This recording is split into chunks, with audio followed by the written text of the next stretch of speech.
ਸਤਿ ਸ਼੍ਰੀ ਅਕਾਲ ਜੀ ਦਾ ਖਾਲਸ ਟੀਵੀ ਦੇਖਣ ਵਾਲੇ ਸਾਡੇ ਸਾਰੇ ਦਰਸ਼ਕਾਂ ਦਾ ਬਹੁਤ-ਬਹੁਤ ਸਵਾਗਤ ਹੈ। ਮੈਂ ਤੁਹਾਡੇ ਸਭ ਨਾਲ ਹਰਸ਼ਰਨ ਕੌਰ ਤੇ ਅੱਜ ਦੇ ਖਾਸ ਪ੍ਰੋਗਰਾਮ ਦੇ ਵਿੱਚ ਸਾਡੇ ਨਾਲ ਡਾਕਟਰ ਹਰਸ਼ਿੰਦਰ ਕੌਰ ਸਾਡੇ ਖਾਸ ਮਹਿਮਾਨ ਜੁੜ ਰਹੇ ਨੇ ਤੇ ਅਸੀਂ ਬਹੁਤ ਹੀ ਖਾਸ ਅਤੇ ਜ਼ਰੂਰੀ ਵਿਸ਼ੇ ਤੇ ਗੱਲਬਾਤ ਕਰਨ ਜਾ ਰਹੇ ਹਾਂ। ਮੋਬਾਈਲ ਦੀ ਲੱਤ ਹੈਗੀ ਹੈ ਜਿਹੜੀ ਉਹ ਕਿਵੇਂ ਇਨਸਾਨ ਨੂੰ ਲੱਗਦੀ ਹੈ, ਇਹਦੇ ਲੱਛਣ ਕੀ ਹੁੰਦੇ ਨੇ ਤੇ ਇਹ ਮਾਨਸਿਕ ਰੋਗੀ ਕਿਵੇਂ ਬਣਾ ਦਿੰਦੀ ਹੈ ਇੱਕ ਇਨਸਾਨ ਨੂੰ ਤੇ ਇਹ ਤੋਂ ਛੁਟਕਾਰਾ ਕਿਵੇਂ ਪਾਉਣਾ। ਬਹੁਤ ਹੀ ਅਹਿਮ ਟੌਪਿਕ ਹੈਗਾ ਕਿਉਂਕਿ ਇਹ ਤੇ ਹੁਣ ਇੱਕ ਨਵੀਂ ਖੋਜ ਆਈ ਹੈ। ਡਾਕਟਰ ਹਰਸ਼ਿੰਦਰ ਕੌਰ ਬੱਚਿਆਂ ਦੇ ਰੋਗਾਂ ਦੇ ਮਾਹਿਰ ਨੇ, ਸਮਾਜ ਸੇਵੀ ਨੇ ਤੇ ਸਮੇਂ-ਸਮੇਂ ਤੇ ਸਾਨੂੰ ਬਹੁਤ ਸਾਰੀਆਂ ਚੰਗੀਆਂ ਜਾਣਕਾਰੀਆਂ ਖਾਲਸ ਟੀਵੀ ਦੇ ਦਰਸ਼ਕਾਂ ਨੂੰ ਖਾਣੇ ਪੀਣੇ ਨੂੰ ਲੈ ਕੇ ਤੇ ਨਵੀਆਂ ਖੋਜਾਂ ਬਾਰੇ ਦਿੰਦੇ ਰਹਿੰਦੇ ਨੇ। ਸੋ ਅੱਜ ਵੀ ਡਾਕਟਰ ਸਾਹਿਬ ਸਾਡੇ ਨਾਲ ਜੁੜ ਚੁੱਕੇ ਨੇ। ਡਾਕਟਰ ਹਰਸ਼ਿੰਦਰ ਕੌਰ ਜੀ ਬਹੁਤ-ਬਹੁਤ ਸਵਾਗਤ ਹੈ ਦਾ ਖਾਲਸ ਟੀਵੀ ਤੇ। ਬਹੁਤ ਧੰਨਵਾਦ ਤੇ ਤੁਹਾਡੇ ਰਾਹੀਂ ਸਾਰੇ ਹੀ ਸੁਣਨ ਵਾਲਿਆਂ ਨੂੰ ਬਹੁਤ ਨਿੱਘੀ ਫਤਿਹ। ਦਰਅਸਲ ਜਿਹੜੀ ਗੱਲ ਤੁਸੀਂ ਛੇੜੀ ਹੈ, ਮੇਰਾ ਖਿਆਲ ਹੈ ਕਿ ਦੁਨੀਆ ਦਾ ਕੋਈ ਵੀ ਬੰਦਾ ਨਹੀਂ ਹੋਣਾ ਜਿਸਨੂੰ ਇਹ ਅਸਰ ਬਿਮਾਰੀ ਨਾ ਨਾ ਲੱਗੀ ਪਾਉਂਦੀ ਹੋਵੇ। ਗੱਲ ਇਹ ਹੈ ਕਿ ਬਿਲਕੁਲ ਗੱਲ ਇਹ ਹੈ ਕਿ 6 ਮਹੀਨਿਆਂ ਦੇ ਬੱਚੇ ਨੇ ਜਿਹਨੂੰ ਅਜੇ ਫੜਨਾ ਤਾਂ ਨਹੀਂ ਆਉਂਦਾ, ਪਰ ਅਸੀਂ ਉਹਦੇ ਅੱਗੇ ਸਟੈਂਡ ਤੇ ਟਿਕਾ ਕੇ ਵੀ ਇਹਨੂੰ ਉਸ ਸਮੇਂ ਇਹਦੇ ਆਰੇ ਲਾਉਣ ਲਈ ਇਹਨੂੰ ਵਰਤ ਰਹੇ ਹਾਂ। ਸੋ ਇਹਦਾ ਮਤਲਬ ਇਹ ਹੈ ਕਿ ਜਿਹਦੀਆਂ ਤਰੰਗਾਂ ਮਾਂ ਦੇ ਢਿੱਡ ਅੰਦਰ ਵੀ ਪਹੁੰਚਣ ਦੀ ਗੱਲ ਛਿੜੀ ਹੋਵੇ, ਹਾਲਾਂਕਿ ਮੈਂ ਸਪਸ਼ਟ ਕਰ ਦਿਆਂ ਉਹਦੇ ਮਾੜੇ ਅਸਰ ਮਾਂ ਦੇ ਢਿੱਡ ਅੰਦਰ ਹਾਲੇ ਤੱਕ ਬੱਚੇ ਨੂੰ ਨਹੀਂ ਦਿਸੇ। ਪਰ ਖੋਜਾਂ ਕਿਉਂਕਿ ਉਹਨਾਂ ਉੱਤੇ ਵੀ ਛਿੜੀਆਂ ਦਾ ਮਤਲਬ ਹੈ ਅਸੀਂ ਮੋਬਾਈਲ ਨੂੰ ਜੰਮਣ ਤੋਂ ਪਹਿਲਾਂ ਤੋਂ ਲੈ ਕੇ ਤੇ ਜਦ ਤੱਕ ਅਸੀਂ ਆਖਰੀ ਸਵਾਸ ਨਹੀਂ ਛੱਡਦੇ, ਮੋਬਾਈਲ ਸਾਡਾ ਇੱਕ ਹਿੱਸਾ ਹੀ ਬਣ ਚੁੱਕਾ। ਸੱਚਮੁੱਚ ਅਸੀਂ ਬਤੌਰ ਡਾਕਟਰ ਕਈ ਵਾਰ ਹੱਸਦੇ ਹੁੰਦੇ ਆ ਕਿ ਲੋਕ ਇੱਥੋਂ ਤੱਕ ਆ ਜਾਂਦੇ ਨੇ ਵੀ ਡਿੱਗੇ ਤਾਂ ਪਹਿਲਾਂ ਇਹ ਦੇਖਦੇ ਆ ਵੀ ਮੋਬਾਈਲ ਬਚ ਗਿਆ, ਲੱਤ ਬਾਅਦ ਚ ਦੇਖਾਂਗੇ। ਬਿਲਕੁਲ ਮੋਬਾਈਲ ਤੋਂ ਬਿਨਾਂ ਮੈਨੂੰ ਲੱਗਦਾ ਹਰੇਕ ਨੂੰ ਆਪਦਾ ਆਪਣਾ ਅਪਾਹਿਜ ਲੱਗਣ ਲੱਗ ਗਿਆ ਹੁਣ ਵੀ ਸਾਡੇ ਨਾਲ ਸ਼ਾਇਦ ਕੋਈ ਅੰਗ ਨਹੀਂ ਹੈਗਾ।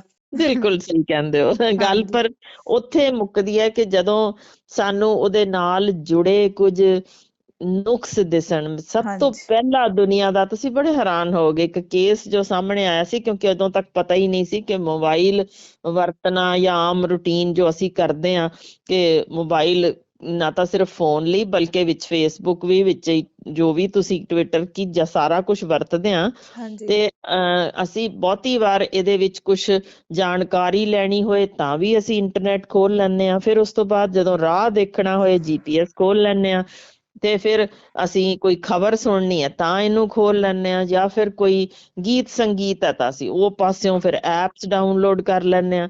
ਇਹਦੇ ਬਾਰੇ ਅਜੇ ਤੱਕ ਮੈਂ ਦੱਸਦੀ ਹਾਂ ਕਿ ਪਹਿਲੀ ਖੋਜ ਜਿਹੜੀ ਸਾਡੇ ਕੋਲ ਸਾਹਮਣੇ ਆਈ ਹੈ, ਜੋ ਕਿ 5-6 ਸਾਲਾਂ ਤੋਂ ਲਗਾਤਾਰ ਲੱਖਾਂ ਲੋਕਾਂ ਉੱਤੇ ਕਰਨ ਬਾਅਦ ਆਈ। ਜਦੋਂ ਤੱਕ ਕਿ ਮੈਂ ਆਪ ਨਹੀਂ ਪੜ੍ਹੀ, ਸੱਚ ਜਾਣਿਓ ਮੈਨੂੰ ਵੀ ਨਹੀਂ ਸੀ ਪਤਾ ਕਿ ਮੋਬਾਈਲ ਅਡਿਕਸ਼ਨ ਕਿਸ ਨੂੰ ਅਸੀਂ ਕਹਿਣਾ ਹੈ, ਕਿੰਨੇ ਉਹਦੇ ਲਈ ਬਿਲਕੁਲ ਕਿਉਂ ਉਹਨਾਂ ਨੇ ਨੁਕਤੇ ਕਿਹੜੇ ਲੱਭੇ ਨੇ, ਤਾਂ ਮਨੋਰੋਗ ਕਦੋਂ ਇਹ ਬਣ ਜਾਂਦਾ ਸਾਨੂੰ ਪਤਾ ਹੀ ਨਹੀਂ ਲੱਗਦਾ। ਉਹ ਚੀਜ਼ਾਂ ਬਾਰੇ ਮੈਨੂੰ ਵੀ ਇੰਨੀ ਡੂੰਘੀ ਜਾਣਕਾਰੀ ਨਹੀਂ ਸੀ ਜਦ ਤੱਕ ਕਿ ਇਹ ਲੇਟੈਸਟ ਖੋਜ ਸਾਹਮਣੇ ਨਾ ਆਈ। ਜੀ, ਤੇ ਡਾਕਟਰ ਸਾਹਿਬ ਕੀ ਕਹਿੰਦੀ ਹੈ ਇਹ ਖੋਜ, ਆਪਾਂ ਬਰੀਫ ਦੇ ਵਿੱਚ ਜੇ ਆਪਣੇ ਦਰਸ਼ਕਾਂ ਨੂੰ ਦੱਸੀਏ।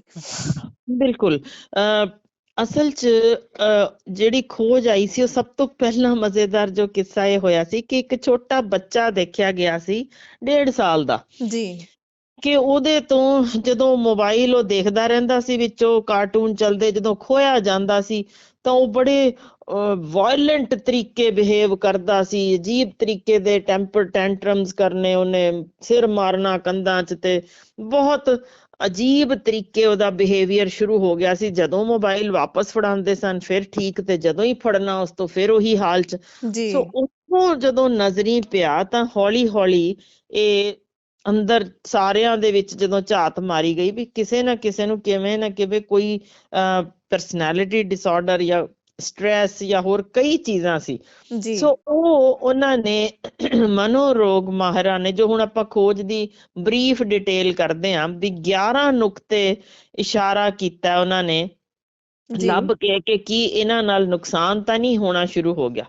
ਹੁਣ ਤੁਸੀਂ ਮੇਰਾ ਖਿਆਲ ਹੈ ਜੇ ਆਪਾਂ ਸਾਰੇ ਆਪਣੇ ਅੰਦਰ ਝਾਤ ਮਾਰੀਏ ਕਿ ਇਹ ਅਸਰ ਪਾ ਰਿਹਾ ਕਿ ਨਹੀਂ, ਮੈਨੂੰ ਲੱਗਦਾ ਕੋਈ ਵਿਰਲਾ ਹੀ ਹੈ ਜਿਹੜਾ ਨਾ ਇਹਦੇ ਤੇ ਅਸਰ ਤੋਂ ਹੇਠ ਤੋਂ ਬਾਹਰ ਨਿਕਲਿਆ ਹੋਏ। ਪਹਿਲੀ ਚੀਜ਼, ਇਹ 11 ਨੁਕਤੇ ਜੋ ਦੱਸਦੇ ਨੇ ਕਿ ਸਾਨੂੰ ਲੱਤ ਲੱਗ ਚੁੱਕੀ, ਠੀਕ ਹੈ। ਖੈਰ ਲੱਤ ਲੱਗਣੀ ਕੋਈ ਗੱਲ ਨਹੀਂ, ਪਰ ਉਹਦੇ ਨੁਕਸਾਨ ਜਦੋਂ ਅੱਗੇ ਆਪਾਂ ਨੂੰ ਦੱਸਣਗੇ ਹੋਣੇ ਸ਼ੁਰੂ ਹੋਏ, ਉਦੋਂ ਆਪਾਂ ਨੂੰ ਕੁਛ ਨਾ ਕੁਛ ਕਰਨ ਦੀ ਲੋੜ ਏ। ਪਹਿਲਾਂ ਤਾਂ ਇਹ ਸਮਝੀਏ ਕਿ ਸਾਨੂੰ ਲੱਤ ਲੱਗੀ ਕਿ ਨਹੀਂ। ਉਹਦੇ 'ਚ 11 ਨੁਕਤਿਆਂ 'ਚੋਂ ਪਹਿਲਾ ਜੇ ਕਿ ਮੋਬਾਈਲ ਨੂੰ ਸਜਾਉਣ ਉੱਤੇ ਜਾਂ ਉਸਦੀ ਸਾਫ਼ ਸਫਾਈ ਕਰਦੇ ਰਹਿਣ ਦੇ ਨਾਲ ਲਗਾਤਾਰ ਫੋਨ ਕਵਰ ਬਦਲਨੇ, ਇਹੋ ਜਿਹੀ ਚੀਜ਼ ਕਰਦਿਆਂ ਅਸੀਂ ਕਿਤੇ ਜਿੰਨੀ ਮੋਬਾਈਲ ਦੀ ਕੀਮਤ ਹੈ ਉਸ ਤੋਂ ਕਿਤੇ 1/3 ਤੱਕ ਦੀ ਕੀਮਤ ਉਹਦੇ ਉੱਤੇ ਇਹੋ ਜਿਹੀਆਂ ਚੀਜ਼ਾਂ ਸਜਾਉਣ ਉੱਤੇ ਤਾਂ ਨਹੀਂ ਲਾ ਦਿੱਤਾ। ਜੀ। ਦੂਸਰੀ ਚੀਜ਼ ਕਿ ਮੋਬਾਈਲ ਵਿੱਚ 30 ਵੱਖੋ ਵੱਖਰੇ ਐਪ ਡਾਊਨਲੋਡ ਕੀਤੇ ਜਾ ਚੁੱਕੇ ਨੇ। 30। ਠੀਕ ਹੈ। ਤੀਸਰੀ ਚੀਜ਼ ਕਿ ਮੋਬਾਈਲ ਵਿਚਲੇ ਟਵਿੱਟਰ, ਫੇਸਬੁੱਕ, ਵਟਸਐਪ ਵਿੱਚ ਰੁੱਝਦੇ ਹੋਏ ਆਪਾਂ ਕੋਈ ਜ਼ਰੂਰੀ ਕੰਮ ਜਾਂ ਵਕਤ ਜਾਂ ਦਵਾਈ ਦਾ ਸਮਾਂ ਤਾਂ ਨਹੀਂ ਖੁੰਝ ਜਾਂਦਾ। ਜੀ। ਤੇ ਫਿਰ ਕੀ ਇਹੋ ਜਿਹੀਆਂ ਚੀਜ਼ਾਂ ਖੁੰਝਣ ਨਾਲ ਸਾਨੂੰ ਕਦੇ ਕਦਾਈ ਕੋਈ ਚੀਜ਼ ਯਾਦ ਕਰਨ ਲਈ ਅਲਾਰਮ ਤਾਂ ਨਹੀਂ ਲਾਉਣਾ ਪੈਂਦਾ।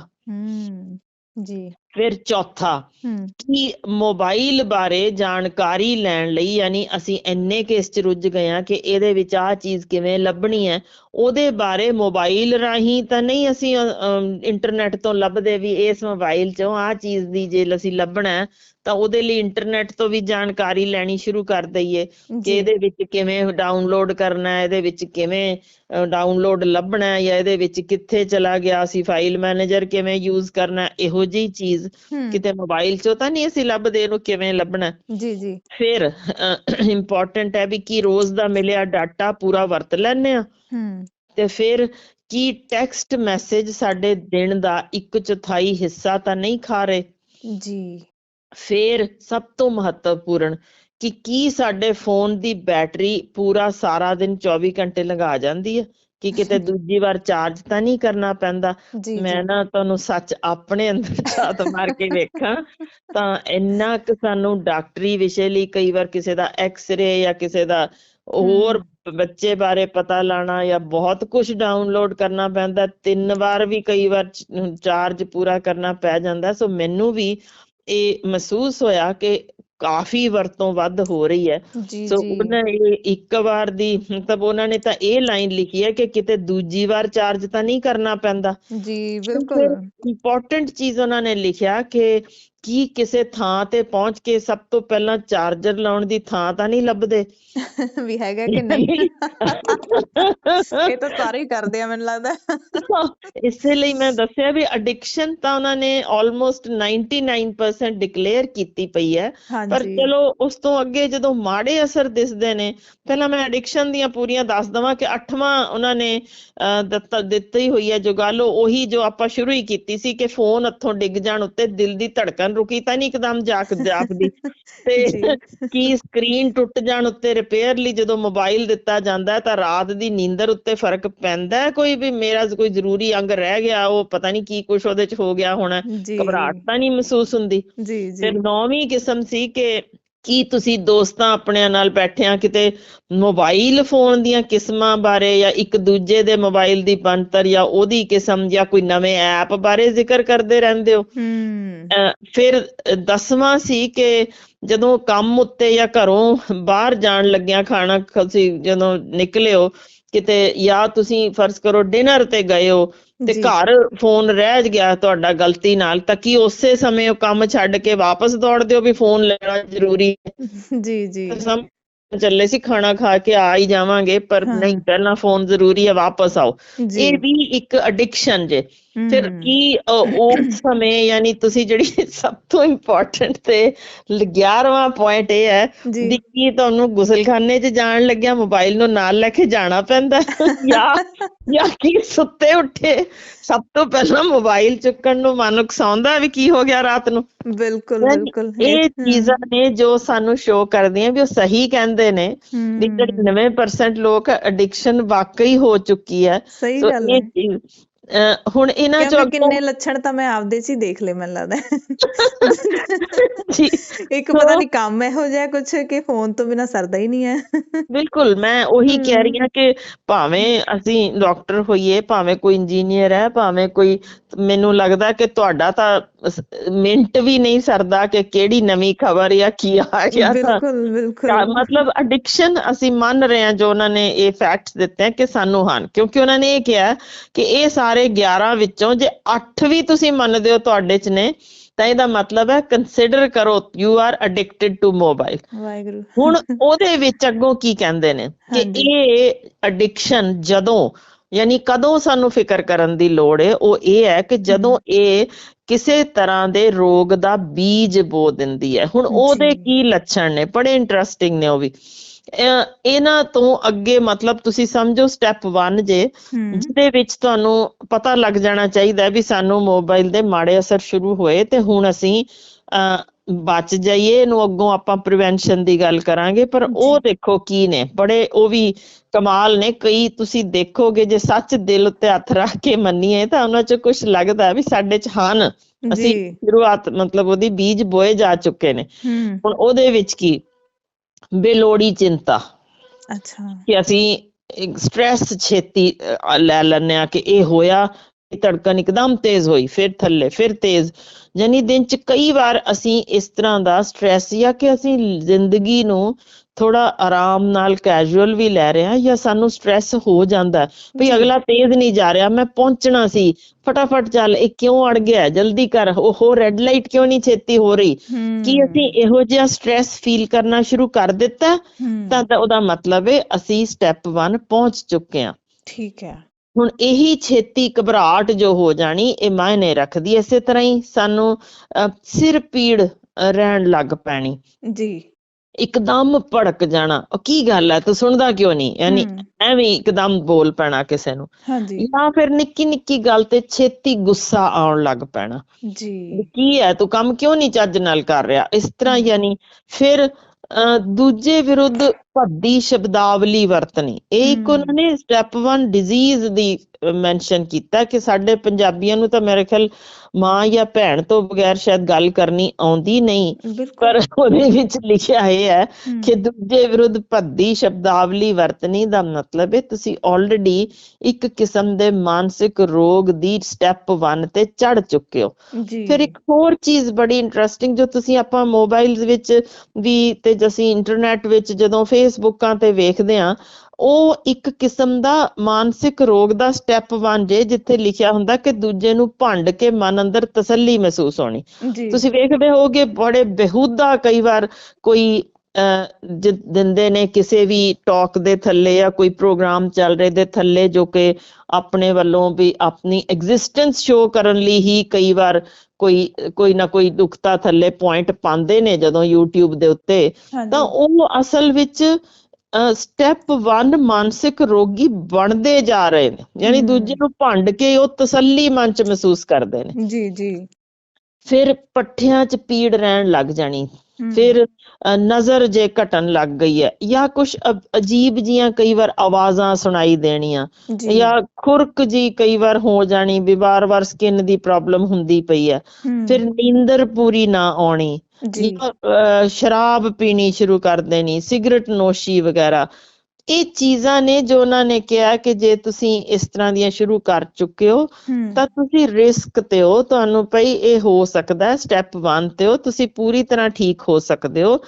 ਪਰ ਇਹੀ ਲੱਤ ਜੇ ਤੁਹਾਨੂੰ ਦਿਸਦਾ ਵਧੀ ਜਾ ਰਿਹਾ, ਮਿਸਾਲ ਵਜੋਂ ਕਿ ਜੇ ਤੁਸੀਂ ਗੱਡੀ ਚਲਾਉਂਦਿਆਂ ਮੈਸੇਜ ਕਰਨ ਲੱਗ ਗਏ ਹੋ, ਉਹ ਲਟਕ ਕੇ ਬੇਹੂਦਾ ਜੀ ਥਾਂ ਤੇ ਤੁਸੀਂ ਫੋਟੋ ਖਿੱਚ ਰਹੇ ਹੋ, ਇਹ ਕਈ ਵਾਰ ਫਿਰ ਤੁਹਾਡੀ ਜਾਨ ਤੱਕ ਲੈ ਜਾਂਦੀ ਹੈ, ਜਾਂ ਫੋਨ ਪਰਾਂ ਚਲਾ ਜਾਏ, ਤੁਸੀਂ ਬੜੇ ਅਜੀਬ ਕਿਸਮ ਦਾ ਤੁਹਾਡਾ ਬਿਹੇਵੀਅਰ ਹੋ ਸਕਦਾ ਹੈ। ਤੁਸੀਂ ਯਾਨੀ ਉਹ ਸਟੈਪ ਜਾਣ ਤੋਂ ਪਹਿਲਾਂ ਹੁਣ ਉਹਨਾਂ ਨੇ ਕਿਹਾ ਕੀ ਹੈ ਕਿ ਇਹ ਲੱਤ ਦੇ ਨਾਲ ਕਿਸ ਤਰੀਕੇ, ਯਾਨੀ ਜਦੋਂ ਇਹ ਬਿਮਾਰੀ ਨਹੀਂ ਸੀ ਮੰਨੀ ਜਾਂਦੀ। ਹੁਣ ਜਿਵੇਂ ਮੈਂ ਦੱਸਦੀ ਹਾਂ ਕਿ ਆਪਾਂ ਅੱਗੇ ਕਰਦੇ ਸਾਂ ਵੀ ਆਨਲਾਈਨ ਤੁਸੀਂ ਖਰੀਦੋ ਫਰੋਖਤ ਕਰ ਲਈ, ਵੀਡੀਓ ਕਾਲਸ, ਕੈਮ ਸਕੈਨਰ ਖੋਲਤਾ, ਕੈਮਰਾ ਚੱਲ ਰਿਹਾ, ਜਾਂ ਜਿਵੇਂ ਮੈਂ ਦੱਸਿਆ GPS, ਇਹਨਾਂ ਸਾਰੀਆਂ ਚੀਜ਼ਾਂ ਨੂੰ ਕਿਉਂਕਿ ਅਸੀਂ ਅੜੇ ਤਾਂ ਅਖੀਰ ਮੋਬਾਈਲ ਦੇ ਨਾਲ ਹੀ ਆ, ਉਹਦੇ ਵਿੱਚ ਹੀ ਅੜੇ ਆ, ਉਹਨੂੰ ਇੱਕ ਅਜਿਹਾ ਅਭਿੰਨ ਅੰਗ ਮੰਨ ਲਿਆ ਕਿ ਸਾਨੂੰ ਮਹਿਸੂਸ ਹੋਣ ਲੱਗ ਗਿਆ ਇਸ ਤੋਂ ਬਗੈਰ ਜ਼ਿੰਦਗੀ ਅਸੰਭਵ ਹੈ ਜੀ। ਕਿ ਆਪਾਂ ਤੁਰਦੇ ਕਿਸੇ ਨੂੰ ਰਾਹ ਪੁੱਛਣ ਲਈ ਸਾਨੂੰ ਲੱਗਦਾ ਹੈ ਤਾਂ ਇਹਦਾ ਮਤਲਬ ਕੀ ਹੈ, ਕਿਉਂ ਜਦ ਅਸੀਂ ਜਾ ਰਹੇ ਹਾਂ ਆਪਣਾ, ਅਸੀਂ ਆਪੇ GPS ਰਾਹੀਂ ਜਾਵਾਂਗੇ। ਉਹ ਚੀਜ਼ ਸਾਨੂੰ ਇਸੇ ਨੂੰ ਹੀ ਐਡਿਕਸ਼ਨ ਕਿਹਾ ਜਾਂਦਾ, ਕਿਉਂਕਿ ਇਹ ਕਿਉਂ ਹੁਣ ਐਡਿਕਸ਼ਨ ਗਿਣਦੇ ਆ। ਮੈਡੀਕਲ ਸਾਇੰਸ ਜਾਂ ਅਸੀਂ ਮਨੋਵਿਗਿਆਨਕ ਪੱਖੋਂ ਕਦੋਂ ਕਹਿੰਦੇ ਆ ਕਿਸੇ ਚੀਜ਼ ਦੀ ਐਡਿਕਸ਼ਨ ਹੈ, ਜਦੋਂ ਪਰਿਵਾਰ ਲਈ ਪੂਰਾ ਸਮਾਂ ਨਾ ਕੱਢਿਆ ਜਾ ਸਕੇ, ਤੁਹਾਡੇ ਕੋਲ ਲਿਖਣ ਪੜ੍ਹਨ ਸਹਿਜ ਹੋ ਜਾਣ ਦਾ, ਕਿ ਤੁਸੀਂ ਮਜ਼ੇ ਨਾਲ ਨੋਵਲ ਪੜ੍ਹ ਰਹੇ ਹੋ, ਕਿਤਾਬ ਪੜ੍ਹ ਰਹੇ ਹੋ, ਉਹ ਸਮਾਂ ਨਾ ਹੋਵੇ। ਤੁਸੀਂ ਘਰ ਦਾ ਕੰਮ ਕਰਦੇ ਆ, ਯਾਨੀ ਜੇ ਬੰਦਾ ਚਾਹ ਬਣਾ ਰਿਹਾ ਤੇ ਨਾਲ ਮੋਬਾਈਲ ਨੂੰ ਟੁੰਗਿਆ ਫਿਰ ਰਿਹਾ ਕਿ ਮੈਂ ਗੱਲ ਕਰਦਾ ਪਿਆ, ਐਡਿਕਸ਼ਨ ਹੈ। ਬਿਲਕੁਲ ਇੰਝ ਹੀ ਤੁਸੀਂ ਕਦੇ ਚਿੱਤਰਕਾਰੀ ਲਈ ਸਮਾਂ ਕੱਢਿਆ, ਜਾਂ ਤੁਸੀਂ ਬਾਹਰ ਘੁੰਮਣ ਨਿਕਲੇ ਹੋ, ਵਾਕ ਤੇ ਗਏ ਹੋ, ਕਿ ਮੋਬਾਈਲ ਘਰ ਛੱਡ ਆਏ, ਜਾਂ ਪੱਕਾ ਹੀ ਸੋਚ ਕੇ ਗਏ ਹੋ ਮੈਨੂੰ ਇੱਥੇ ਲੋੜ ਪੈਣੀ ਹੋਈ ਪੈਣੀ ਹੈ, ਮੈਂ ਘਰ ਕਿਵੇਂ ਫੋਨ ਕਰਾਂਗਾ, ਫਿਰ ਮੈਂ ਤਾਂ ਨਾਲ ਜ਼ਰੂਰ ਰੱਖਣਾ। ਇਹ ਚੀਜ਼ਾਂ ਨੇ ਜੋ ਸਾਨੂੰ ਮਹਿਸੂਸ ਨਹੀਂ ਹੁੰਦੀਆਂ, ਪਰ ਇਸੇ ਨੂੰ ਐਡਿਕਸ਼ਨ ਕਹੀ ਜਾਂਦੀ ਹੈ। ਹੁਣ ਮਾਨਸਿਕ ਪੱਖੋਂ ਇਹ ਕਮਜ਼ੋਰ ਸਾਨੂੰ ਕਿਵੇਂ ਕਰਦਾ, ਕਿਉਂਕਿ ਅਸੀਂ ਇਹ ਸੋਚਦੇ ਹਾਂ ਕਿ ਸਾਨੂੰ ਜੇ 2+2 ਵੀ ਕਰਨਾ ਤਾਂ ਕੱਢ ਭਾਈ ਮੋਬਾਈਲ ਦਾ ਕੈਲਕੂਲੇਟਰ ਕਰ ਲੈ। ਅਸੀਂ ਆਪਣੇ ਦਿਮਾਗ ਨੂੰ, ਜਿਸਨੇ ਕਿ ਅੱਗੋਂ ਕਨੈਕਸ਼ਨ ਹੋਰ ਜੋੜਨੇ ਹੁੰਦੇ ਆ, ਜਿਸਨੇ ਬੁਝਾਰਤਾਂ ਲੱਭਣੀਆਂ, ਜਾਂ ਤੁਸੀਂ ਜੋ ਵੀ ਕੰਮ ਕਰਨ ਲਈ ਦਿਮਾਗ ਨੂੰ ਰਵਾਨ ਰੱਖਣ ਲਈ ਉਸਨੂੰ ਯੂਜ਼ ਜੋ ਕਰਨਾ ਚਾਹੀਦਾ, ਅਸੀਂ ਛੱਡ ਚੁੱਕੇ। ਯਾਨੀ ਉਹ ਚੀਜ਼ ਦਾ ਨੁਕਸਾਨ ਹੋ ਰਿਹਾ ਕਿ ਸਾਡਾ ਦਿਮਾਗ ਛੇਤੀ ਸੁੰਗੜਨਾ, ਤੇ ਉਹ ਨਿੱਕੀ ਤੋਂ ਨਿੱਕੀ ਚੀਜ਼ ਲਈ ਵੀ ਉਹ ਆਪ ਸੋਚਣ ਦੀ ਥਾਂ ਤੇ ਕਹਿੰਦਾ ਛੱਡ, ਉਹ ਵੀ ਸੋਚਣਾ ਛੱਡ, ਕੱਢ ਲੈਂਦੇ ਆ। ਦਾ ਮਤਲਬ ਇਹ ਹੈ ਕਿ ਅਸੀਂ ਸਾਰੇ ਜਿਸ ਪਾਸੇ ਵੱਲ ਨੂੰ ਤੁਰਦੇ ਜਾ ਰਹੇ ਹਾਂ, ਤੁਸੀਂ ਆਪਣੇ ਅੰਦਰ ਅਸੀਂ ਦੇਖੀਏ ਕਿ ਅਸੀਂ ਨਾਮ ਤਾਂ ਨਹੀਂ ਭੁੱਲਣ ਲੱਗ ਗਏ, ਹਾਂ ਤਾਂ ਨਹੀਂ ਭੁੱਲਣ ਲੱਗ ਗਏ, ਕੁਛ ਕਹਿੰਦੇ ਕਹਿੰਦੇ ਟਾਕ ਜਿਵੇਂ ਆਪਾਂ ਕਰ ਰਹੇ ਹਾਂ, ਇੱਕਦਮ ਕੋਈ ਸ਼ਬਦ ਯਾਦ ਹੀ ਨਾ ਆਵੇ, ਮੂੰਹ 'ਚ ਕਹਿ ਰਹੇ ਹਾਂ, ਘੁੰਮੀ ਜਾ ਰਿਹਾ, ਯਾਦ ਨਹੀਂ ਆ ਰਿਹਾ, ਏਦਾਂ ਦੀਆਂ ਚੀਜ਼ਾਂ ਤਾਂ ਨਹੀਂ ਹੋਣ ਲੱਗ ਗਈਆਂ। ਦਾ ਮਤਲਬ ਇਹ ਕਿ ਅਸੀਂ ਉਸ ਆਪਣੇ ਦਿਮਾਗ ਨੂੰ ਸੁੰਗੜਨ ਲਈ ਮਜਬੂਰ ਕਰ ਦਿੱਤਾ, ਤੂੰ ਕੰਮ ਨਾ ਕਰ, ਤੂੰ ਬੈਠ ਜਾ, ਆ ਇੱਕ ਹੱਥ 'ਚ ਪੜੀ ਨਿੱਕੀ ਜਿਹੀ ਜਿਹੜੀ ਹੈ ਇਹੀ ਕੁਛ ਹੀ ਸਾਰਾ ਕੁਛ ਕਰੂਗੀ, ਤੈਨੂੰ ਲੋੜ ਨਹੀਂ। ਪਰ ਉਹਦਾ ਮਤਲਬ ਹੈ ਹੌਲੀ ਹੌਲੀ ਸਾਨੂੰ ਸਾਰਾ ਕੁਛ ਹੀ ਭੁੱਲ ਜਾਣਾ। ਹੁਣ ਇਹਦੇ ਵਿੱਚ ਇੱਕ ਡੇਂਜਰਸ ਚੀਜ਼ ਜਿਸ ਦਾ ਮੈਂ ਜ਼ਿਕਰ ਕਰਾਂਗੀ, ਜਿਸ 'ਚ ਕਿ ਨੌਜਵਾਨ ਬੱਚੇ ਹੁਣ ਛੋਟੀ ਉਮਰੇ ਜੋ ਐਡਿਕਸ਼ਨ ਦੇ ਨਾਲ ਕ੍ਰਾਈਮ ਵਾਲੇ ਪਾਸੇ ਜਾ ਰਹੇ ਨੇ, ਜਿਸ 'ਚੋਂ ਗੋਲੀਆਂ ਵੀ ਚਲਾਉਣ ਲੱਗ ਗਏ ਨੇ, ਜਿਸ 'ਚ ਵਲਗੈਰਿਟੀ ਆ ਚੁੱਕੀ ਹੈ, ਜਿਸ 'ਚ ਰੇਪਸ ਜਾ ਰਹੇ ਨੇ, ਉਹ ਹੈ ਆਨਲਾਈਨ ਸੈਕਸ, ਜਿਸ ਲਈ ਵਾਰਨਿੰਗ ਇਸ਼ੂ ਹੋਈ ਹੈ, ਜਿਸ ਕਾਰਨ ਇਹ ਖੋਜ ਸਾਹਮਣੇ ਆਈ ਕਿ ਉਦੋਂ ਤੱਕ ਤਾਂ ਠੀਕ ਸੀ ਐਡਿਕਸ਼ਨ ਤੱਕ, ਪਰ ਹੁਣ ਜਦੋਂ ਛੋਟੇ ਬੱਚਿਆਂ ਨੂੰ ਆਨਲਾਈਨ ਕਲਾਸਿਸ, ਕਿਉਂਕਿ ਉਦੋਂ ਨਹੀਂ ਸੀ ਪਤਾ ਸੀ, ਕੋਵਿਡ 'ਚ ਸਾਰੇ ਲੱਗੇ ਹੋਏ ਸਾਂ ਉਹਦੇ 'ਚ ਕਿ ਸਭ ਨੇ ਆਨਲਾਈਨ ਕਰਨਾ। ਸਾਡੇ ਤਾਂ ਮਤਲਬ ਸਿਆਸੀ ਪਾਰਟੀਆਂ ਵੱਲੋਂ ਵੀ ਇਹ ਕਿਹਾ ਗਿਆ ਕਿ ਸਭ ਨੂੰ ਮੋਬਾਈਲ ਫੋਨ ਦੇਣੇ ਨੇ। ਹੁਣ ਉਹਦੇ ਉੱਤੇ ਜਿਸ ਤਰੀਕੇ ਇਹ ਆਨਲਾਈਨ ਸੈਕਸ ਨੇ ਨਿੱਕੇ ਬੱਚਿਆਂ ਨੂੰ ਗਲਤ ਪਾਸੇ ਦੀ ਅਵੇਅਰਨੈਸ ਉਸ ਉਮਰ ਵਿੱਚ ਦੇ ਦਿੱਤੀ, ਜਿੱਥੇ ਅਸੀਂ ਉਹਨਾਂ ਨੂੰ ਨਾ ਤਾਂ ਕੁਛ ਦੱਸਣ ਨੂੰ ਤਿਆਰ ਹੁੰਨੇ ਆ, ਬਲਕਿ ਇਹ ਹਾਸ਼ਾ ਸ਼ਫੇਅਰ ਜਿਹਨੂੰ ਅਸੀਂ ਕਹਿ ਦਿੰਦੇ ਆ, ਨਾ ਨਾ ਇਹ ਤਾਂ ਗੱਲ ਹੀ ਨਹੀਂ ਕਰਨੀ, ਚੁੱਪ ਪਰੇ, ਉਹ ਚੀਜ਼ਾਂ ਦੇ ਵਿੱਚ ਜਦੋਂ ਨੌਜਵਾਨ ਬੱਚੇ ਜਿਹੜੇ ਅਜੇ ਜਵਾਨੀ 'ਚ ਪੈਰ ਵੀ ਨਹੀਂ ਧਰਿਆ, ਜਿਨ੍ਹਾਂ ਨੇ ਇਹੋ ਜਿਹੀਆਂ ਚੀਜ਼ਾਂ ਦੇਖ ਲਈਆਂ, ਪਰ ਉਹਨਾਂ ਨੂੰ ਪਤਾ ਹੈ ਵੀ ਮਾਂ ਪਿਓ ਕਹਿੰਦੇ ਖਬਰਦਾਰ ਗੱਲ ਕੀਤੀ ਦਾ ਮਤਲਬ ਹੈ ਬਾਹਰ, ਜਾਂ ਫਿਰ ਤੁਸੀਂ ਆਨਲਾਈਨ ਦੋਸਤੀ ਲੱਭ ਲਓ ਜਿਨ੍ਹਾਂ ਦੇ ਨਾਲ ਇਹੋ ਜਿਹੀਆਂ ਗੱਲਾਂ ਸਾਂਝੀਆਂ ਕੀਤੀਆਂ ਜਾ ਸਕਦੀਆਂ ਨੇ। ਸੋ ਉਸ ਨੇ ਕਾਫੀ ਨੁਕਸਾਨ ਕੀਤਾ। ਇੱਕ ਸਾਨੂੰ ਪਤਾ ਹੀ ਹੈ ਜਿਹੜੀਆਂ ਗੇਮਸ ਇਸ ਵੇਲੇ ਜਾਨਾਂ ਲੈ ਰਹੀਆਂ ਨੇ, ਮੈਂ ਜਾਣ ਬੁੱਝ ਕੇ ਉਹਦਾ ਨਾਮ ਨਹੀਂ ਲੈਣਾ ਚਾਹੁੰਦੀ ਕਿ ਜਿਹਨੇ ਨਹੀਂ ਖੇਡਣਾ ਸ਼ੁਰੂ ਕੀਤਾ ਕਿਤੇ ਉਹੀ ਨਾ ਸ਼ੁਰੂ ਹੋ ਜਾਏ, ਪਰ ਉਹਨੇ ਵੀ ਲੱਖਾਂ ਜਾਨਾਂ ਲੈ ਲਈਆਂ ਨੇ ਜੋ ਇਸ ਤਰ੍ਹਾਂ ਦੀਆਂ ਖੇਡਾਂ ਮੋਬਾਈਲ ਰਾਹੀਂ। ਫਿਰ ਔਰਤਾਂ ਵਿੱਚ ਇੱਕ ਵੱਖ ਬਿਮਾਰੀ ਦਿਸੀ ਹੈ ਜਿਸ ਨੂੰ ਕਿ ਆਨਲਾਈਨ ਸੇਲ ਸਿੰਡਰੋਮ, ਇਹਦਾ ਨਾਮ ਬਿਮਾਰੀ ਦਾ ਦੇ ਦਿੱਤਾ ਗਿਆ। ਕਿ ਬਦੋ ਬਦੀ ਉਹ ਔਰਤਾਂ ਜਦੋਂ ਦੇਖਦੀਆਂ ਨੇ 70% ਸੇਲ, ਉਹ ਤੁਸੀਂ ਅੰਦਾਜ਼ਾ ਨਹੀਂ ਤੁਹਾਨੂੰ ਹੋਣਾ, ਪਰ ਉਹ ਜੋ ਖੋਜ ਦੱਸਦੀ ਹੈ, ਮੈਂ ਵੀ ਹੈਰਾਨ ਹੋ ਗਈ ਸਾਂ ਕਿ ਖਰਬਾਂ ਦਾ ਕਾਰੋਬਾਰ ਇਹਦੇ ਉੱਤੇ ਚੱਲ ਰਿਹਾ ਜੇ ਮੋਬਾਈਲ ਰਾਹੀਂ, ਜਿਸ 'ਚ ਆਨਲਾਈਨ ਸੇਲ ਸਿੰਡਰੋਮ ਤਹਿਤ ਜਦੋਂ ਕੋਈ ਔਰਤ ਦੇਖਦੀ ਹੈ 70% ਆਫ, ਜਦ ਕਿ ਐਕਚੁਅਲ ਜਿੰਨੀ ਪ੍ਰਾਈਸ ਤੋਂ ਵਧਾ ਕੇ ਹੀ ਉਹਨਾਂ ਕੀਤਾ ਹੁੰਦਾ, ਪਰ ਉਹ 70% ਆਫ ਇਸ ਕਿਸਮ ਦਾ ਦਿਮਾਗ ਨੂੰ ਜਕੜਦਾ। ਇਹ ਆਪਾਂ ਜ਼ਰੂਰ ਇਸ ਤੇ ਇੱਕ ਲਾਈਵ ਸ਼ੋਅ ਕਰਾਂਗੇ ਕਿ ਕਿਸ ਤਰ੍ਹਾਂ ਹੁੰਦਾ ਜਦੋਂ ਤੁਹਾਨੂੰ ਸੇਲ ਦਿਸਦੀ ਹੈ ਜਾਂ ਜਦੋਂ ਤੁਹਾਨੂੰ ਮੁਫਤ ਚੀਜ਼ ਮਿਲਦੀ ਦਿਸਦੀ ਹੈ, ਕੀ ਅਹਿਸਾਸ ਹੁੰਦਾ।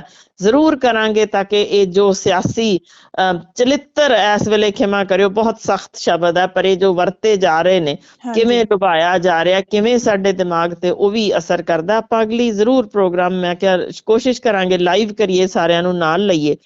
ਪਰ ਇਹ ਜਿਹੜੀ ਆਨਲਾਈਨ ਸੇਲ ਸਿੰਡਰੋਮ ਦੇ ਵਿੱਚ ਕੀ ਹੁੰਦਾ ਕਿ ਔਰਤਾਂ ਲਗਾਤਾਰ ਉਹ ਫਿਰ ਆਦੀ ਬਣ ਜਾਂਦੀਆਂ, ਦੇਖਾਂ ਅੱਜ ਕੁਛ ਹੋਰ ਚੀਜ਼ ਤਾਂ ਨਹੀਂ ਹੋਈ, ਉਹਦੇ ਨਾਲ ਬਿਲਕੁਲ। ਅੱਛਾ, ਉਹਦੇ ਨਾਲ ਇੱਕ ਹੋਰ ਚੀਜ਼ ਕਿਵੇਂ ਲਿਖੀ ਹੁੰਦੀ ਹੈ, ਇਹ ਵਕਤੀ ਜੇ, ਇੰਨੇ ਘੰਟੇ ਲਈ ਜੇ, 3 ਘੰਟੇ ਲਈ ਜੇ, ਉਹ ਹੋਰ ਵੀ ਤੁਹਾਨੂੰ ਖਿੱਚ ਪਾਉਂਦੀ। ਅੱਛਾ, ਸਿਰਫ 3 ਘੰਟੇ ਲਈ 70% ਆਫ, ਇਹ ਤਾਂ ਲੈ ਹੀ ਲੈਂਦੇ ਆ। ਯਾਨੀ ਖਰਬਾਂ ਦਾ ਕਾਰੋਬਾਰ ਦਾ ਸਮਝੋ ਕਿ ਕੋਈ ਫ੍ਰੀ ਨਹੀਂ ਦੇ ਰਿਹਾ, ਉਹਨੇ ਕਮਾਈ ਕੀਤੀ ਹੈ ਤਾਂ ਹੀ ਖਰਬਾਂ ਦਾ ਕਾਰੋਬਾਰ ਚਲਾਇਆ। ਸੋ ਉਹ ਇੱਕ ਅਡਿਕਸ਼ਨ ਦਾ ਬੜਾ ਜ਼ਬਰਦਸਤ ਕਾਰਨ ਬਣਦਾ ਜਾ ਰਿਹਾ, ਜਿਹਦੇ ਮਤਲਬ ਉਹਨਾਂ ਨੇ ਲਿਖਿਆ 63% ਘਰ ਨੇ ਜਿਹੜੇ ਸਿਰਫ ਇਸ ਕਰਕੇ ਕਿ ਔਰਤਾਂ ਉਸ ਪਾਸੇ ਨੂੰ ਤੁਰ ਪਈਆਂ ਕਿ ਉਹ ਘਰ ਵਿੱਚ ਨਾ ਵੇਲੇ ਸਿਰ ਰੋਟੀ, ਨਾ ਵੇਲੇ ਸਿਰ ਕਿਸੇ ਦੀ ਗੈਸਟ ਦੀ ਐਂਟਰਟੇਨਮੈਂਟ, ਨਾ ਕੋਈ ਕੱਪੜੇ ਬਾਹਰ ਪਾਣੇ ਸੁੱਕਣੇ ਰਹਿ ਗਏ, ਕਦੇ ਕੁਛ ਕਦੇ ਕੁਛ, ਉਹ ਝਗੜਿਆਂ ਦਾ ਕਾਰਨ ਬਣਦਾ ਜਾ ਰਿਹਾ ਜੀ। ਤੇ ਇਹ ਸਾਰੇ ਮਤਲਬ ਲੱਛਣ ਨੇ, ਪਛਾਣ ਹੈ ਜਿਹੜੀ ਤੁਸੀਂ ਦੱਸ ਦਿੱਤੀ ਹੈ, ਹਨਾ। ਤੇ ਡਾਕਟਰ ਸਾਹਿਬ, ਇਹਦਾ ਛੁਟਕਾਰਾ ਕਿਵੇਂ ਪੈਣਾ ਇਸ ਐਡਿਕਸ਼ਨ ਤੋਂ? ਜੀ, ਮੈਂ ਉਸ ਤੋਂ ਇੱਕ ਹੋਰ ਇੰਪੋਰਟੈਂਟ ਚੀਜ਼ ਦੱਸਦੇ ਹਾਂ, ਫਿਰ ਆਪਾਂ ਉੱਧਰ ਚੱਲਦੇ ਹਾਂ।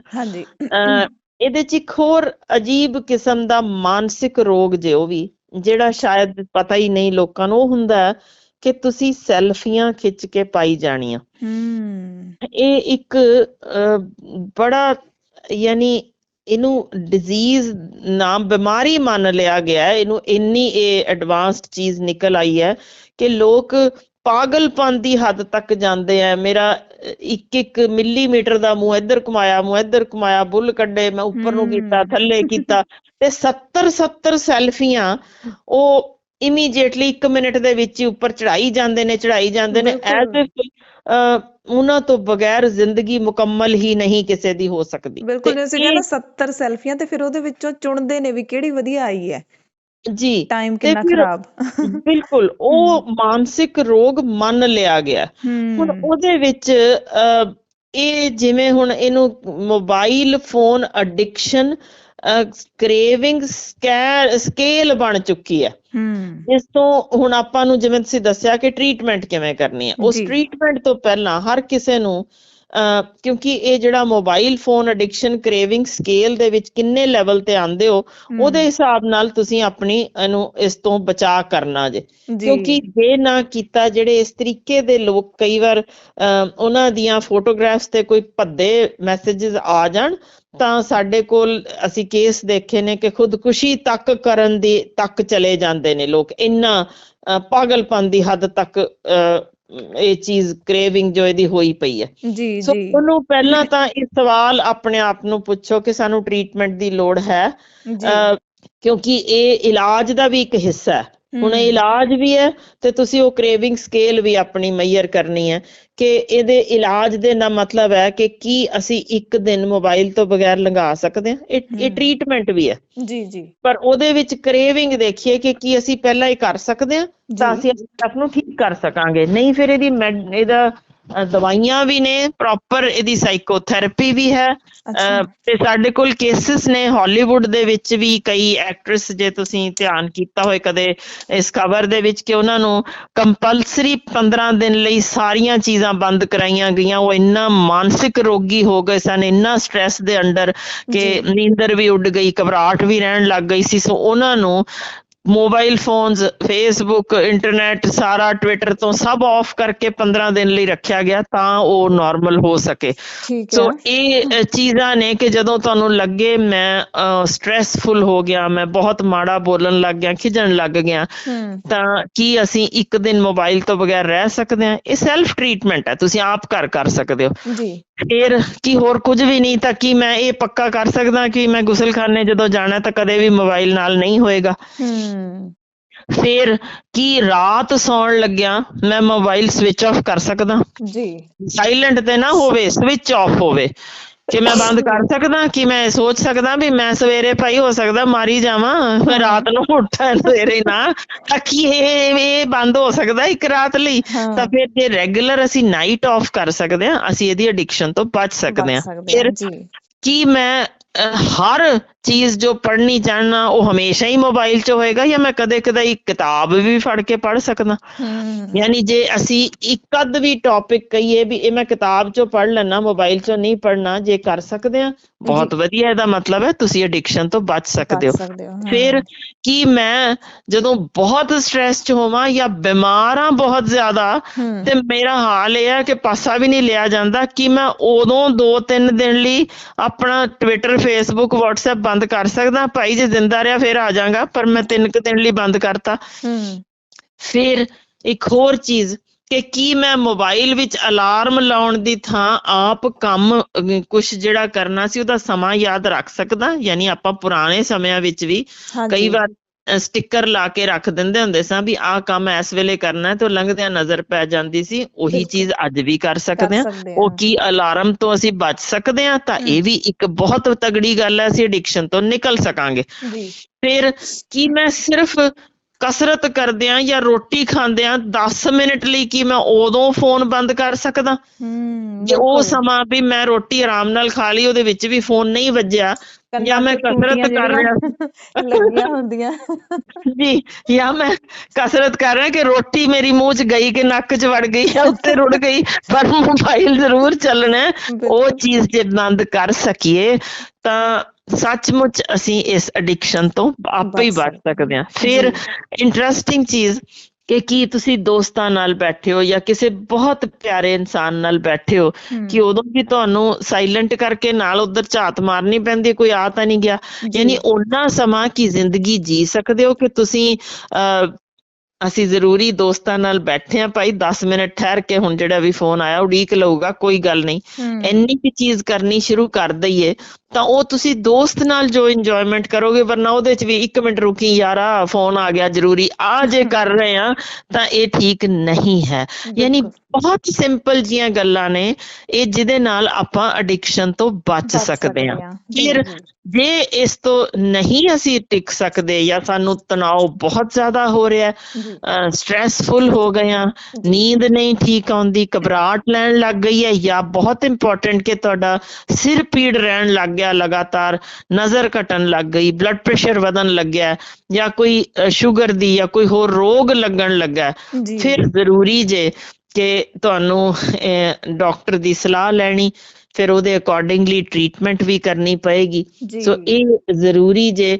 ਪਰ ਹਰ ਹਾਲ ਜੋ ਕਿਹਾ ਉਹਨਾਂ ਨੇ ਕਿ 24 ਘੰਟਿਆਂ ਵਿੱਚੋਂ ਭਾਈ ਸਾਹਿਬ 6 ਘੰਟੇ ਹੀ ਸਹੀ, ਭਾਵੇਂ ਰਾਤ ਦੀ ਨੀਂਦਰ ਸਮੇਂ ਗਿਣ ਲਓ ਉਹਨੂੰ, ਦਿਨੇ ਨਹੀਂ ਵੀ ਕਰ ਸਕਦੇ, ਤਾਂ ਜੇ ਫੋਨ ਸਵਿਚ ਆਫ ਅਸੀਂ ਸ਼ੁਰੂ ਕਰ ਦਈਏ, ਇਹ ਬਿਮਾਰੀ ਤੋਂ ਅਸੀਂ ਚੰਗੇ ਤਰੀਕੇ, ਬਹੁਤ ਵਧੀਆ ਤਰੀਕੇ, ਬਿਨਾਂ ਦਵਾਈ ਦੇ ਹੀ ਬਚ ਸਕਦੇ ਹਾਂ। ਜੀ, ਬਹੁਤ ਵਧੀਆ ਡਾਕਟਰ ਸਾਹਿਬ ਤੁਸੀਂ ਇਹ ਸਮਝਾਇਆ ਹੈਗਾ, ਕਿਉਂਕਿ ਅੱਜ ਕੱਲ੍ਹ ਮੈਨੂੰ ਲੱਗਦਾ 99% ਜਿਹੜਾ ਤੁਸੀਂ ਸ਼ੁਰੂਆਤ ਦੇ ਵਿੱਚ ਹੀ ਕਿਹਾ ਕਿ 99% ਅਸੀਂ ਲੋਕ ਆ ਜਿਹੜੇ ਉਹ ਫੋਨ ਜਿਹੜੀ ਮੋਬਾਈਲ ਐਡਿਕਸ਼ਨ ਦੇ ਸ਼ਿਕਾਰ ਹੈਗੇ ਆ, ਤੇ ਸਾਰਿਆਂ ਨੂੰ ਜਿਹੜੇ ਅਖੀਰ ਤੇ ਤੁਸੀਂ ਛੁਟਕਾਰੇ ਦਾ ਤਰੀਕਾ ਦੱਸਿਆ ਉਹ ਸਾਰਿਆਂ ਨੂੰ ਅਪਣਾਉਣਾ ਚਾਹੀਦਾ। ਮੈਨੂੰ ਲੱਗਦਾ ਸੌਖਾ ਵੀ ਹੈ, ਕੋਈ ਬਹੁਤ ਜ਼ਿਆਦਾ ਔਖੀ ਗੱਲ ਨਹੀਂ ਹੈਗੀ ਕਿ ਅਸੀਂ ਖੰਡੇ ਦੀ ਧਾਰ ਚੋਂ ਲੰਘਣਾ, ਏਦਾਂ ਦਾ ਕੁਛ ਨਹੀਂ ਹੈਗਾ, ਸਿਰਫ ਮੋਬਾਈਲ। ਪਰ ਅਸਲ 'ਚ ਸ਼ਰਨ ਜੀ ਗੱਲ ਇਹ ਹੁੰਦੀ ਹੈ ਕਿ ਜੇ ਅਸੀਂ ਦਿਮਾਗ ਹੀ ਸੁੰਗੜ ਜਾਣਾ ਸਾਡਾ, ਕਿ ਇੱਕ ਅਸੀਂ ਲੰਘਦੇ ਜਾਂਦੇ ਨਜ਼ਰ ਨੂੰ ਵੀ ਨਹੀਂ ਪਈ, ਹਾਂ ਇਹ ਨੋਟ ਪਾਇਆ ਹੋਇਆ ਅਸੀਂ ਕੰਮ ਕਰਨਾ, ਨਹੀਂ ਇਹ ਵੀ ਅਲਾਰਮ ਹੀ ਵੱਜੂਗਾ ਤਾਂ ਕਰਾਂਗੇ, ਉਹ ਇਹ ਤਾਂ ਬਹੁਤ ਸਿੰਪਲ ਜੀ ਗੱਲ ਹੈ ਜਿਸ ਤੋਂ ਅਸੀਂ ਨਿਕਲ ਸਕਦੇ ਹਾਂ।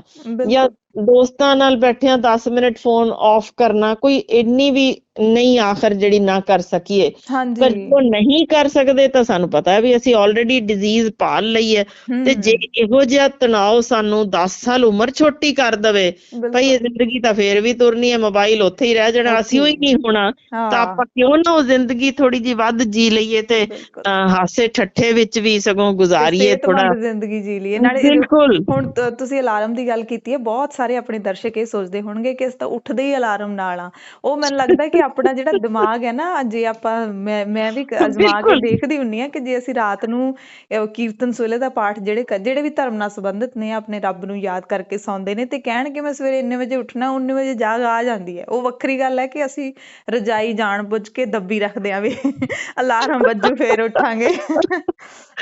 ਬਿਲਕੁਲ ਤੁਸੀਂ ਸਹੀ ਕਹਿੰਦੇ ਹੋ, ਪਰ ਮੈਨੂੰ ਇੱਕ ਗੱਲ ਦੱਸੋ, ਆਪਣੇ ਛੋਟੇ ਹੋਣ ਤੋਂ ਜਰਾ ਖਿਆਲ ਕਰੋ ਕਿ ਘਰਾਂ ਵਿੱਚ ਅਲਾਰਮ ਕਲੌਕ ਨਹੀਂ ਸੀ ਹੁੰਦੇ ਜਿਹੜੇ ਵਾਰ ਦਿੰਦੇ ਸੀ ਤੇ ਉੱਠਦੇ ਸਾਂ, ਪਰ ਹੁਣ ਅਸੀਂ ਇਸ ਕਦਰ ਇਹਦੇ ਆਦੀ ਹੋ ਗਏ ਆ ਕਿ ਅਸੀਂ ਲੱਗਦਾ ਹੈ ਕਿ ਮੋਬਾਈਲ ਦਾ ਜੇ ਅਲਾਰਮ ਨਾ ਵੱਜਿਆ ਤੇ ਖੌਰੇ ਕੀ ਹੋ ਜਾਣਾ। ਸੋ ਉਹ ਚੀਜ਼ਾਂ ਦੀ ਹੌਲੀ ਹੌਲੀ ਜੇ ਅਸੀਂ ਇਹਦੀ ਆਦਤ ਕਿਸੇ ਹੀ ਚੀਜ਼ ਪੱਖੋਂ ਥੋੜੀ ਜਿਹੀ ਘਟਾਈਏ ਜਾਂ ਕਿਤਾਬਾਂ ਪੜ੍ਹਨ ਦਾ ਹੀ ਸਮਾਂ ਦੇ ਦਈਏ ਤੇ ਸਾਡਾ ਦਿਮਾਗ ਰਵਾਂ ਰਹੇਗਾ।